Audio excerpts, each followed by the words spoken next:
네, 안녕하세요. 여러분들 반갑습니다. 금융 관련 업종을 누구보다 쉽게 알려주는 데이년 멘토 권혁철입니다. 오늘 말씀드릴 기업은 한국자산신탁인데요.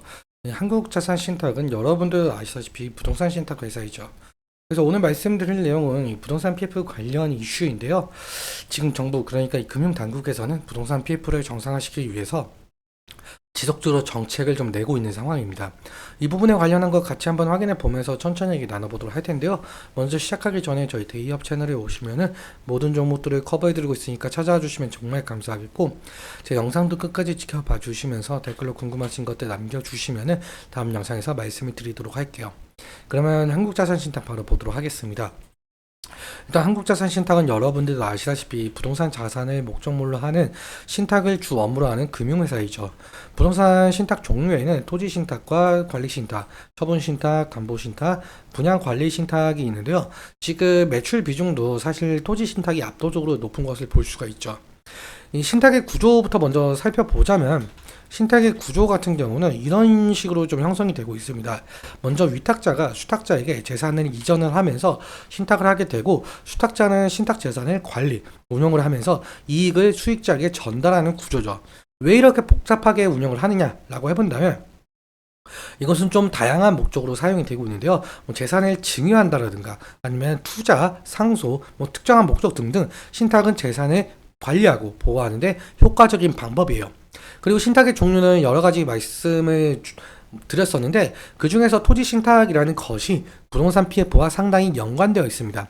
좀 더 자세히 보자면, 일단 부동산 PF가 뭐냐라고 한다면 이 프로젝트 파이낸셜이라고 부르고 있고, 그리고 부동산의 미래 가격이나 사업성을 좀 예측을 하면서 돈을 빌리는 거예요. 즉 쉽게 말하자면은 대출을 받는다라고 생각을 하시면 될 것 같은데요. 지금 현재 부동산 PF의 근본적인 원인 좀 살펴보자면, 먼저 시행사 같은 경우는 지주에게 땅을 사게 됩니다. 이때 대출을 받아서 이 토지를 사게 되는데요. 땅을 사기 위해서 받는 대출을 브릿지론이라고 하고 있습니다. 이 브릿지론 같은 경우 제2금융권이 참여를 하면서 금리가 상당히 높은데요. 이때 이 부동산 PF, 그러니까 앞서 말씀드린 본 PF를 실행을 하기 전에 시행사가 산 토지를 부동산 신탁사에게 위탁 또는 수탁을 시킵니다. 여기서 신탁회사는 토지를 수탁을 받아서 사업 부지, 그리고 입지 조사부터 기획, 개발 사업의 진행, 자금 조달, 분양 관리, 운영 등 모든 개발 업무를 수행하고 일정한 수수료를 뗀 다음에 다시 토지 주인에게 돌려주는데요. 그리고 나서 건설 단계에 들어가게 된다면 시행사는 본 PF 대출이라는 것을 받습니다. 이 본 PF가 나오면서 브릿지론을 상환시키고 건설을 진행을 하게 되는데요. 여기서 두 가지 위험성이 있어요. 먼저 첫째로 본 PF 대출이 안 나와서 브릿지론을 상환을 못 시킨다라는 거고요. 그리고 두 번째로는 본 PF가 나와서 건설을 진행을 해도 높은 금리로 인해서 분양이 안 되면서 본 PF 대출을 갚지 못하면서 연체가 생기는 거죠. 이번 부동산 PF 사태는 두 가지 모두에 해당이 되는 부분인데요. 금리가 낮았던 2021년도, 2022년도에는 이 브릿지론이라는 것을 실행을 많이 했습니다. 그런데 브릿지론은 제2금융권이 참여를 하면서 고금리라고 말씀을 드렸잖아요. 그런데 2023년부터 급격하게 높아지는 금리 인상으로 인해서 이 본 PF 대출이 나와도 브릿지론의 이자가 너무 많이 쌓여 있어서 높은 가격을 부담을 해야 한다는 거죠. 그리고 높은 부동산 가격으로 인해서 넘쳐나는 미분양 때문에 이 본 PF 대출을 갚지 못하는 상황이 벌어지게 된 것이죠. 이런 상황으로 부동산 경기가 상당히 위축이 되고 있고, 실제로 태왕건설이 자본 잠식으로 워크아웃까지 신청을 했었었죠. 일단적으로 정부에서는 부동산 PF 사태 해결을 위해서 어느 정도 이슈를 내고 있는 상황인데요. 어떤 이슈냐라고 해본다면, 이 부동산 PF에 돈을 넣는 은행이나 보험사에게 당근을 준다고 한답니다. 이 부동산 PF 정상화 방안을 위해서 이 같은 정책을 내세운 것 같은데요. 현재 유력한 방안은 신디케이트론, 즉 공동대출과 같은 공동융자 방식과 부동산 PF 펀드 공동조성이에요. 다수 금융사가 참여를 하면서 개별 금융사의 부담을 낮춰주겠다는 전략으로 보이고 있습니다.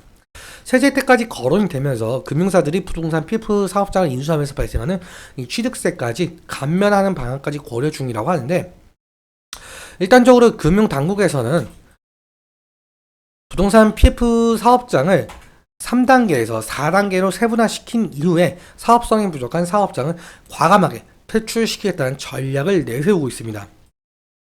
퇴출시키면서 회생이나 도산 절차를 진행을 하거나 법원의 경매, 공매 리스트를 꾸리겠다는 거죠. 경공매를 통해서도 부실 사업장이 정리가 되지 않는다면 부동산 PF 펀드나 신디케이트론을 동원을 한다고 하는데, 일단 정부와 금융당국에서 부동산 PF 대책을 어떻게 조금 더 자세하게 풀어낼 것인지, 그리고 앞으로 어떤 스탠스를 가지고 움직일 것인지 눈여겨보는 것이 중요 투자 포인트가 될 것 같습니다. 그럼 차트와 투자별 매매 동향 보면서 마무리 설명 짓도록 할게요.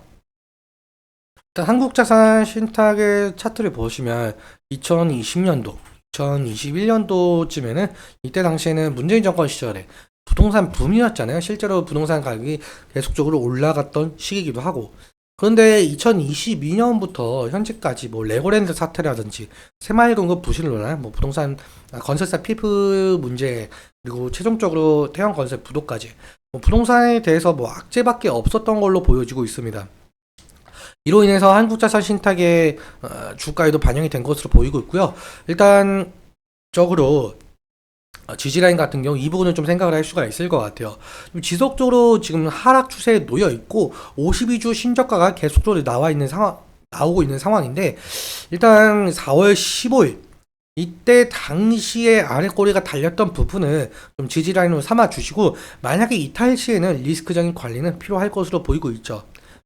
그리고 상승 시마다 이 차익 실현 매물이나 원금 보존 매물이 나올 가능성이 있겠는데요. 왜냐라고 해본다면 사실상 아까 말씀드렸다시피 2021년도 때부터 지속적인 하락 추세에 놓여 있었습니다. 그렇다 보니까 상승 시마다 차익 실현 매물이나 원금 보존 매물이 나올 가능성, 이 부분도 염두에 두시면 좋을 것 같고요.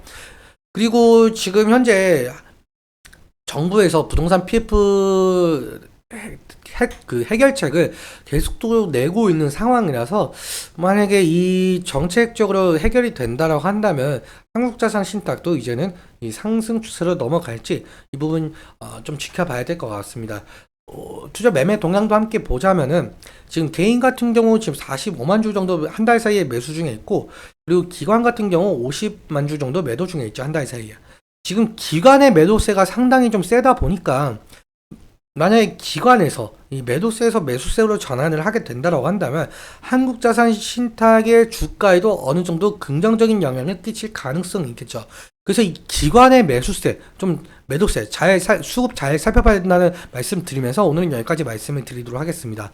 오늘 내용 여러분께 도움이 되셨다면 구독과 좋아요 부탁드리고, 그리고 오늘 말씀드린 내용과 차트적인 부분에 대해서 제 개인적인 견해가 많이 껴있다 보니까 여러분들의 주관적인 견해와 함께 투자 현명한 선택하셨으면 좋겠습니다. 오늘도 시청해주셔서 감사하고, 지금까지 멘토 권혁철이었습니다. 감사합니다.